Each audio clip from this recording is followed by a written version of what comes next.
Everybody knows that you can eat the root of a beet plant. That's what most people think of when you hear the word beets. But did you know that the stems and the leaves are edible too? They're actually really delicious, and in this video I'm going to show you exactly how I harvest, wash, store, and prepare and eat beet greens. Now, if you grow beets in your garden, what you might not know is that you can harvest the beet greens early before the beets are ready, and it doesn't kill the plant. As you can see, these beets here in my garden are really small still. They're not ready to be pulled yet.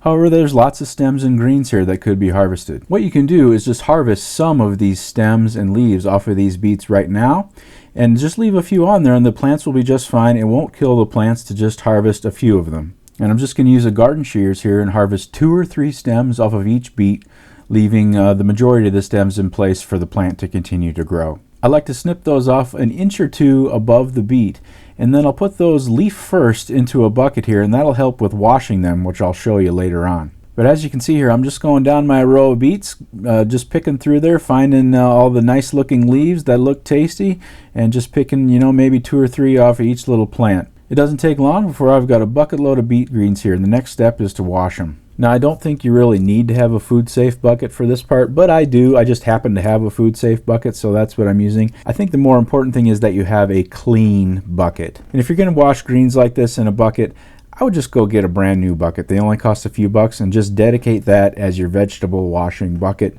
Now, obviously, you could bring these in the house and wash them 1 leaf at a time under the sink, and that would work perfectly fine too. That's just a little tedious for my taste, so I like to do it a little bit more efficiently here and just wash them all at once in the bucket. As you can see, I'm filling up this bucket with cold water from the garden hose, and then I'm just going to grab the beet greens by the stems there, just like a handle, and just plunge those leaves and stems up and down in the water, washing off all the little bits of bug poop and dirt and things that might be on there. I don't use any pesticides in my garden, so I know there's no nasty chemicals on there. If you do use pesticides, you might want to consider using some other kind of detergent maybe to get them a little cleaner, but just water is what I'm using.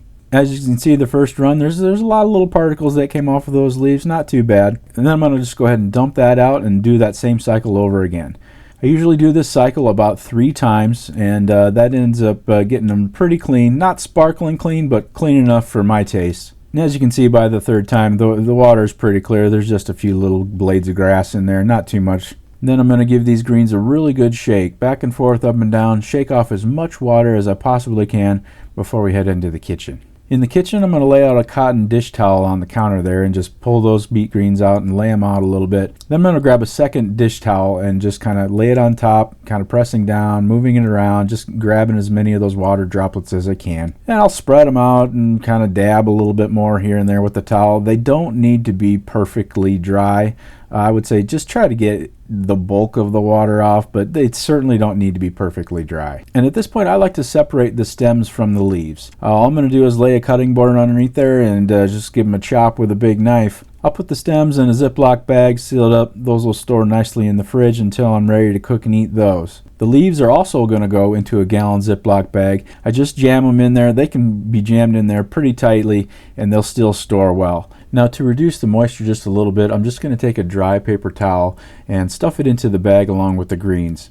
That'll just absorb any excess moisture that's in the bag with the greens, and they'll store nicely in your refrigerator. In my experience, both the stems and the leaves can store in the refrigerator for up to a week, no problem. Now, my favorite way to eat the leaves is raw in a salad. I don't usually make them the main ingredient of the salad because they do have a pretty strong flavor. I like to mix them in with the other ingredients of a salad and be an addition to a salad. In this case, the beet greens are going in with some shredded cabbage and avocado and beans. A little bit of my homemade mustard vinaigrette and a few croutons, and that is a dynamite salad. And my favorite way to eat the stems is to cook them with potatoes and onions. You're going to have to subscribe to see that. That's going to be a different video. I hope you found this video useful. Thanks for watching.